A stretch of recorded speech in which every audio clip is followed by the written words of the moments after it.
यला महानगरपालिका लैंगिक हिंसा तत्काल उद्धार व राहत लागि हटलाइन सेवा सुरुयागुदु हटलाइन सेवा या सोमबार यला महानगर प्रमुख चिरीबाबु महर्जन व उपप्रमुख मञ्जली साक्य वज्राचार्य मंका कथा उरिजाया नदीको खा जाजुले महानगर प्रमुख चिरीबाबु महर्जन लिसे उपप्रमुख मञ्जली साक्य वज्राचार्य यलय प्रमुख जिल्ला अधिकारी जयनारायण आचार्य व यल प्रहरीय प्रमुख एसएसपी सिद्धि विक्रम शाहना लैंगिक हिंसा न्यूनीकरण लागि हटलाइन नम्बर या प्रयोग क्वालिटीको धारणा त्यादिल लैंगिक हिंसा या घरेलु हिंसा का विषयका सन्दर्भमा विभिन्न किसिमका कानुनहरूले यसलाई समेटेको छ। घरेलु हिंसा सम्बन्धी ऐनले समेटेको छ भने लैंगिक हिंसा यौनजन्य दुर्व्यवहारदेखि लिएर अब अहिले त अझ लेटेस्ट रूपमा साइबरबाट यौन दुरुपयोग र यौन दुराचारका काम घटनाहरू हुन लागेका छन्। तिनीहरूलाई समेट्नको लागि समेत अब साइबरको कानुन अपर्याप्त रहेको अवस्थामा एउटा सानो प्रयासले यस महानगरपालिकामा लैंगिक हिंसामा परेका मानिसहरूको उद्धार तथा राहतको प्रयास जुन सुरुवात गरेको छ यो अत्यन्तै सराहनीय छ। यसले पक्कै पनि यसमा भिक्टिम भएका पीडितहरूलाई न्याय दिने, राहत दिने र चाहिँ पीडकलाई सजाय दिने काममा यसले सहयोग र टेवा पुर्याउनेछ भन्ने मैले आशा लिएको छु। त्यो लडाईँका लागि यो एउटा हतियार तयार छ। यसले पक्का पनि राम्रो काम गर्नेछ। आम ललितपुरवासीहरूलाई अब यस्ता पीडा हिंसाबाट मुक्त गर्नेछ भन्ने अपेक्षा पनि गर्न चाहन्छु। पक्का पनि अघि हाम्रो महेशजीले धेरैचोटि भन्नुभयो सीएमसीका कुराहरू त्यो हस्पिटल बेस्ड हुन्छ। यहाँलाई जानकारी होला हस्पिटलमा कुनै पनि तरिकाले हिंसा भएर कोही नागरिक त्यहाँ आयो भने त्यसका लागि उपचार परामर्श सबै कुराहरू हस्पिटलमा हुन्छ। त्यसको व्यवस्थापनका कुराहरू स्वास्थ्य मन्त्रालय मार्फत हुन्छन्। हामी जिल्लामा एउटा निर्देशन समिति पनि छ, हामीले समन्वय गर्नुपर्छ, त्यो पाटो छ। हस्पिटलमा आइसकेपछिका प्रक्रियाका कुराहरू सम्पूर्ण कानुनी उपचारका कुराहरू समेत हुन्छन्। यो यहाँहरूको जानकारीलाई पनि गरेँ र त्यो अवस्थासम्म आइ नपुगेको अर्थात् सरकारको पहुँचसम्म नपुग्ने नागरिकहरूलाई कम्तीमा म यहाँ छु, यस्तो अवस्थामा छु अथवा कुनै पनि कठिनाइमा छु भन्ने अवस्था छ भने यो हटलाइन मार्फत र अरू कुनै पनि सार्वजनिक सेवा प्रदायक निकायमा खबर गर्ने गरी यो प्रबन्ध भयो र अरू प्रबन्धका माध्यमबाट पनि लैङ्गिक हिंसाका सम्पूर्ण प्रक्रियाहरूलाई हामी अन्त्य गर्नुपर्छ, हुन दिनु हुँदैन।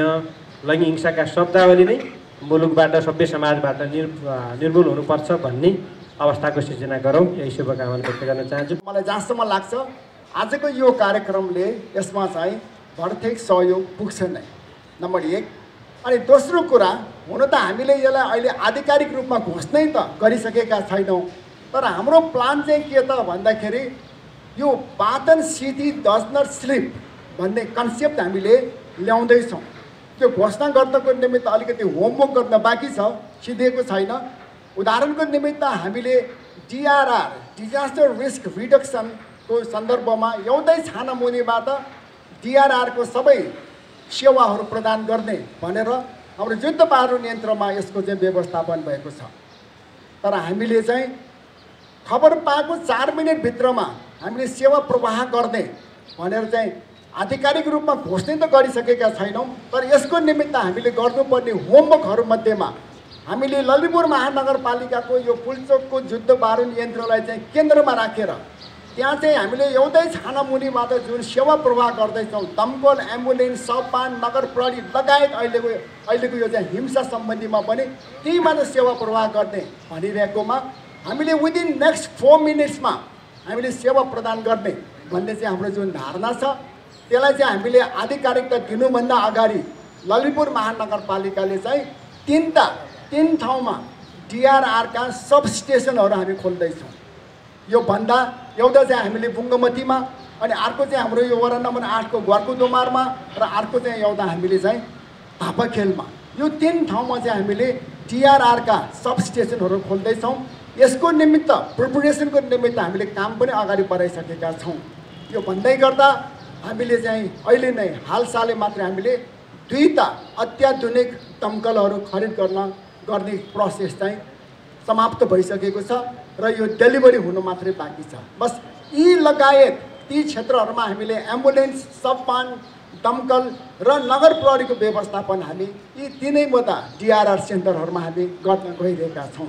तसर्थ यसले पक्कै पनि यो महानगर क्षेत्रलाई हामीले चाहिँ जसरी DRRको सेक्टरमा खबर पाएको 4 मिनेटमा हामी सेवा प्रवाह गर्छौँ भनेका थियौँ।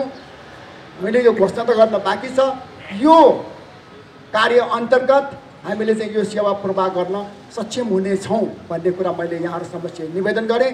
यो 11:31 धेरै मान्छेलाई चाहिँ जानकारी रहेनछ। अस्ति समिट अपार्टमेन्टको घटनामा पनि यो नम्बरमा फोन गर्यो भने एम्बुलेन्स आउँछ, राहतको विषयहरू अरू चाहिँ सुविधा पाउँछ भन्ने कुरा धेरै नगरवासीलाई जानकारी रहन्छ। त्यसकारण एउटा जानकारी होस् भनेर पनि हामीले यो कार्यक्रम आयोजना गरेको। अर्को, हामी महानगरभित्र छौँ, 21औं शताब्दीमा छौँ। हामी आफैबाट सुरुवात गर्न जरुरी छ हरेक किसिमको हिंसा निवारणको काम।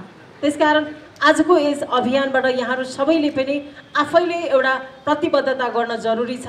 म हिंसा गर्दिनँ, म हिंसा सहन्न र कुनै चाहिँ अर्को पक्षलाई हिंसा भइरहेको छ भने पनि म मुख दर्शक भएर हिंसा हेरेर बस्दिनँ। यो 3टा प्रतिबद्धता आफैले आफैसँग गऱ्यौँ भने पक्कै पनि यो सुरुवातले एउटा चाहिँ निकास पाउनेछ र यो सुरुवातले एउटा सभ्य समाज बनाउनको लागि पनि महत्त्वपूर्ण भूमिका निर्वाह गर्नेछ भन्ने कुरा हामीले अपेक्षा गरेका छौँ।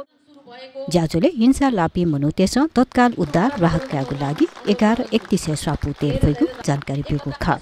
लैङ्गिक हिंसाबारे चेतना बोलन्केत व हटलाइन 11:31 बारे जानकारी बित महानगर या नगर प्रहरी मोटरसाइकल र्याली घोषागोया चोकचोके व गल्ली बना जानकारी बिउवङ्गो ख।